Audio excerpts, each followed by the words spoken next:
चिंता करेंगे। लेकिन समाज में क्या होता है, अगर लड़का गवर्नमेंट जॉब लग जाता है ना, मेरी आंखों देखी घटना और आप लोगों ने भी इस चीज को अनुभव किया होगा। अगर लड़का गवर्नमेंट जॉब लग जाता है या टीचर बन जाता है, टीचर बन गया तो उसका 5 लाख में सौदा तय हो जाता है। हमारी लड़की दे देंगे 5 लाख में सौदा तय। लड़के वाले मांगते हैं कि हम तो 5 लाख लेंगे, लड़की वाले भी ठीक है, बेचारे गरीब होते हैं, उनको भी मजबूरी की ठीक है मेरी लड़की सुख पाएगी। लेकिन अगर किसी गरीब के पास नहीं है तो वो क्या करेगा? सेकंड, अगर डॉक्टर बन गया तो उसको कार प्लस 10 लाख, क्यों? डॉक्टर तो बड़ी डिग्री है तो उसको वो चाहिए। जैसी जॉब वैसा पैसा तय हो जाता है। जब जाके लड़के वाले शादी की हाँ करते हैं। अगर टीचर बना तो 5 लाख, डॉक्टर बना तो 10 लाख प्लस कार चाहिए। अगर आपका बच्चा पढ़ाई करने के लिए जयपुर या कोटा जाता है तो वहां रुकने और खाने का खर्चा ही इतना है कि हर व्यक्ति नहीं उठा सकता। किसी रिश्तेदार को कहो तो वो कैसे अपना गुजारा चलाते हैं, यह तो वो ही जाने या आपन ही जाने। यदि बच्चे को रहने व खाने की उचित व्यवस्था हो जाए तो बच्चे की पढ़ाई में कोई कमी नहीं आएगी।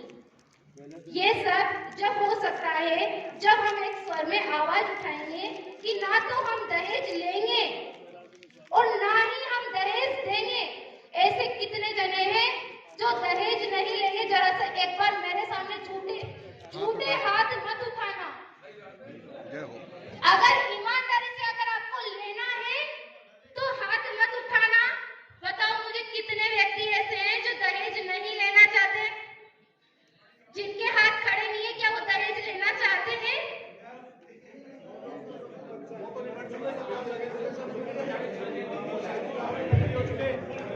एक और बात मैं आपको बताना चाहूंगी।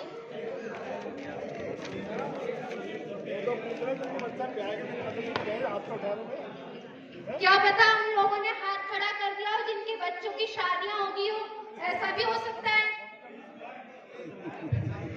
समाज इन्हीं पैसों से, ये जो शादियां होती है ना, समाज अगर इन्हीं पैसों से जयपुर व कोटा में जमीन ले सकता है, एक अच्छी शानदार बिल्डिंग बना सकता है। जो बच्चा पढ़ाई में अच्छी तरक्की करता है तो समाज का नाम रोशन करता है। समाज का दायित्व यह बनता है कि सबके सामने उसको सम्मानित करके उसका हौसले को बढ़ाया जाए, जिससे कि इसका असर आने वाली पीढ़ी पर पड़े और हर बच्चा सोचे कि मुझे भी काश समाज में सम्मानित होने का मौका मिले। लेकिन होता क्या है, कुछ अच्छा काम करने लगते हैं तो समाज भी टांग खींचती है। मेरे साथ भी ये घटना, इसलिए आज मैं आपको मेरे विचार व्यक्त कर रही हूँ। आज लोग 10 लाख की शादी कर रहे हैं। 2 लाख तो धर्मशाला में लगा देते हैं, 50,000 बाजे वाला ले जाता है, 2 लाख की रकम बन जाती है, 2 लाख खाने में खर्च हो जाते हैं। 10 लाख के नीचे अगर इंसान आ जाता है तो आप ये बताओ कि पहले तो कि वो 10 लाख चुकाने में पूरा परिवार व बच्चे अपना जीवन खपा देते हैं। आपको तो दहेज मिल जाता है, लेकिन बच्चे, उसके माँ बाप से पूछो एक बार कि उसका तो पूरा जीवन ही गुजर गया उसको कर्ज चुकाने में, कि कैसे वो अपना कर्ज चुकाएगा। आप गरीबी रेखा के नीचे अगर आ रहे हैं ना तो ऐसे ही आ रहे हैं, वो कर्ज चुकाते। इसलिए हमारा समाज नहीं उठ पाया। लड़की वाले व लड़के वाले अगर दोनों आपस में बैठकर बात कर ले कि अपन को 1 से 1.5 लाख के बीच में शादी करनी है और अगर ज्यादा पैसा हो तो समाज के लिए खर्च कर दे। समाज अगर उंगली नहीं उठाए और दोनों परिवारों का हौसला बढ़ाया जाए तो हम कर्ज के दलदल से निकल सकते हैं। यही पैसा बच्चों की पढ़ाई में खर्च करोगे तो बच्चे आगे तरक्की करेंगे। दोनों परिवार 1 लाख समाज के लिए दे दें, अगर ज्यादा पैसा है तो किसी बड़े शहर में छात्रावास के लिए जमीन ले सके, क्योंकि जमीन की हमें जरूरत है, वह छात्रावास बना सके। यदि समाज को कोटा और जमीन चाहिए मात्र 1 रुपए वर्ग फुट में, तो मैं दिलाने के लिए तैयार हूँ। मात्र 1 रुपए वर्ग फुट में जयपुर और कोटा के अंदर। आप मुझसे कहिए, अगर मेरे प्रयास में कमी आ जाए फिर बताना मुझे। उसको बनाने का काम सिर्फ आपका रहेगा और दिलाने का काम मेरा रहेगा। आज टच वाला मोबाइल है, मैं कहती हूँ यह सभी बच्चे के पास होना जरूरी है, लेकिन इसका सही प्रयोग करना है। इस मोबाइल में पूरी दुनिया समा रही है, यदि इसका सही उपयोग करोगे तो टीचर का काम करेगी। मोबाइल एक सच्चे दोस्त से कम नहीं है, ये आपका जीवन बदल सकता है।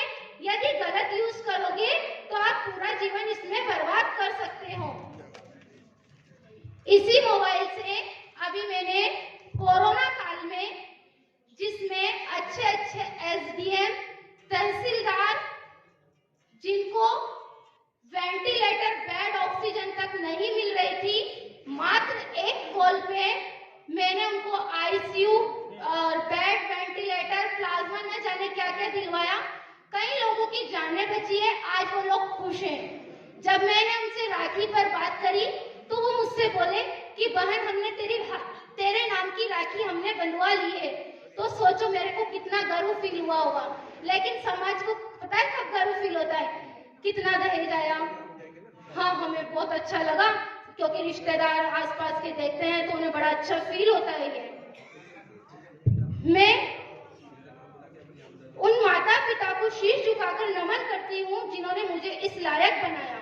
और सेकंड बात, एक बात और बोलना चाहूंगी, दहेज तो लेते ही हैं अपने समाज में खुलेआम, मैं नाम नहीं लेना चाहूंगी।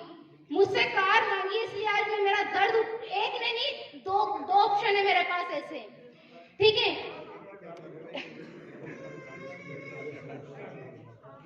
मैं आपसे कहना चाहूंगी कि राजस्थान के किसी भी कोने में यदि आपको कभी किसी वक्त ब्लड की, किसी भी चीज की, एसडीपी, आरडीपी, किसी भी चीज की जरूरत पड़े तो आप बेशक मेरा नंबर लेकर मुझे कॉल कर सकते हैं। यदि आप मुझे रात के 3 बजे भी कॉल करोगे तो हम आपकी सेवा में हमेशा बैठे हैं।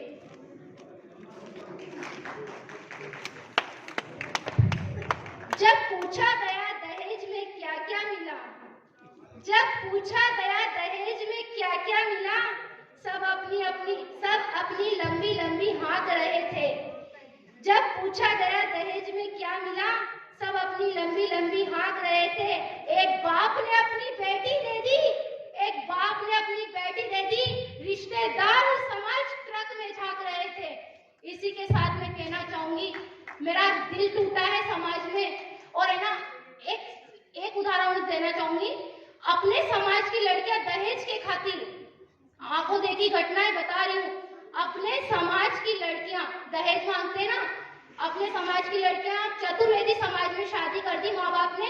क्यों? क्योंकि दहेज मांगते हैं। 11 दिसंबर को अपनी समाज में शादी हुई है अदर कास्ट में, क्यों? दहेज मांगते हैं। कहां से लाएगा बेचारा बाप का? एक और शर्मा समाज में हुई, आप लोगों को पता नहीं होगा लेकिन मैं पूरा समाज का बायोडेटा रखती हूँ, ठीक है। एक गुप्ता समाज में हुई है, रावत भाटा में। आप बताओ क्या करें? ऐसे बढ़ेगा समाज? कभी कभी मेरे मन में भी ऐसा क्वेश्चन आ जाता है, जब मेरे पिताजी जाते हैं ना देखने, बोलते बेटा कार की डिमांड करी। अरे छोड़ो ना यार, अदर कास्ट को और है। ये मैं नहीं कहती, ये मुझसे मेरा समाज खिलवा रहा है। ये मुझसे मेरा समाज खिलवा रहा है। अरे कार अगर आपको चलाना है ना तो आप अपने दम पे खरीद के बताओ, ना कि बेटियों से उम्मीद रखो। बेटियां आपकी एक बहू नहीं, एक अच्छी बेटी होती है जो आपके पूरे घर का भार संभालती है। उन माँ बाप को भी छोड़ करके आती है और इधर भी अपने नए उसमें आकर के फंस जाती है। अब बताओ मेरे को क्या करना है? मुझे बस इतना सा आज निर्णय चाहिए, क्या दहेज लोगे क्या? लड़कियां नहीं बोलती, वो तो एक मेरे में थोड़ी हिम्मत है इसलिए मैं आज इस ऑप्शन को रख रही हूँ, वरना अभी 11 दिसंबर को रावतभाटा में अपनी कास्ट में शादी, अदर कास्ट में शादी हुई है, वो इसीलिए हुई है। मेरे से पूछो, वो लोग मेरे से कहते हैं क्या करें नेहा, दहेज मांग रहे हैं। मैंने कहा कर दो, क्या करें फिर, करनी तो ऐसे ही।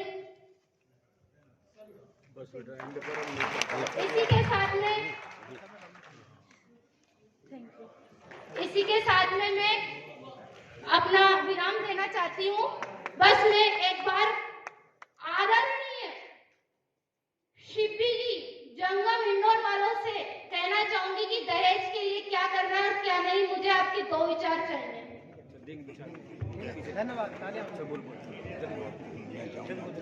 आज इधर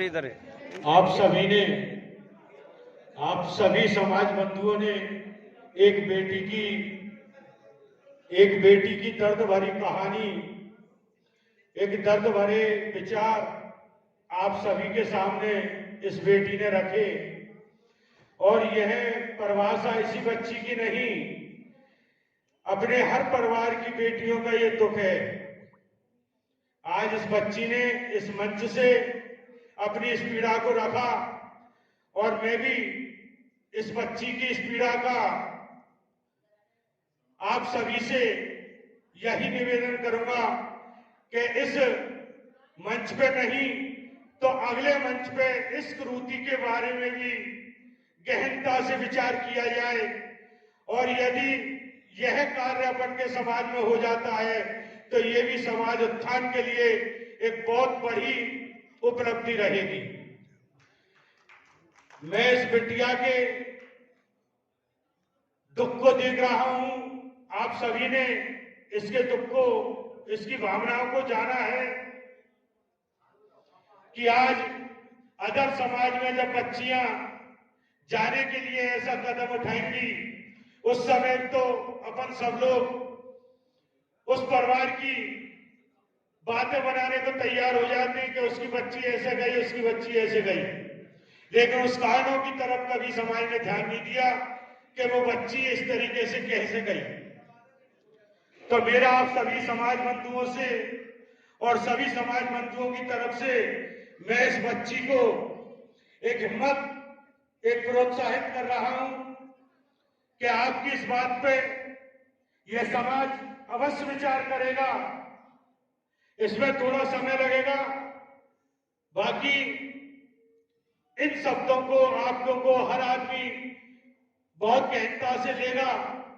और मैं इस समिति के जरिए आपको विश्वास दिलाता हूं कि आज आपने समाज के इन सभी बुजुर्गों का, बंधुओं का एक ऐसा आत्मा को झुझोरा कि जिस चीज की सख्त जरूरत इस समाज में है उसी चीज की यदि कामयाबी हमें मिल जाती है तो ये हमारी समाज के लिए एक बहुत बड़ा संबल प्रदान होगा।